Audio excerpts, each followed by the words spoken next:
كله وإذا فسد الجسد كله على وهي القلب أو كما قال صلى الله عليه وسلم যে মানুষের ভেতরে এমন একটা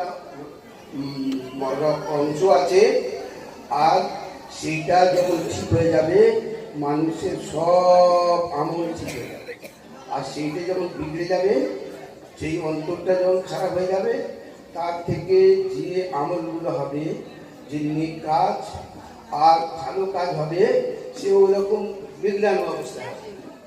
তাহলে আসল হলো অন্তঃকরণটা, অন্তঃকরণের শুদ্ধি করা হলো ফল। অন্তরের রোগ বহু, তাই বলি কি কথা সামান্যের বই চর্চিত হোক তাসাউফের কথা কিছু থেকে এইবারে সেই অন্তরটা তার চিকিৎসা করতে হবে। অন্তরের রোগ বহু, তার মধ্যে একটা হলো অহংকার, হিংসা, বিদ্বেষ, ঘৃণা, কপটতা, আত্মগরিমা, আর এই সমস্ত জিনিসগুলো অন্তরের রোগ। তো কোরআন শরীফের মধ্যে শুধু যে দেহের এবং শরীরের রোগের চিকিৎসা আছে তা না, অন্তরের রোগের চিকিৎসা আছে।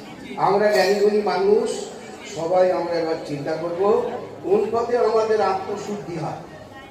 এতে এর উপর আমার একটা বই আছে, তো কোন পথে আত্মশুদ্ধি হয় সেটা আমরা চেষ্টা করব। এই পর্যন্ত বলে আমি আমার সংক্ষিপ্ত বক্তব্য শেষ করলাম। আল্লাহ সুবহানাহু ওয়া তাআলা আমাদের প্রত্যেককে কবুল করে নিন, তৌফিক দান করুন। দরুদ শরীফ পড়ুন। আল্লাহুম্মা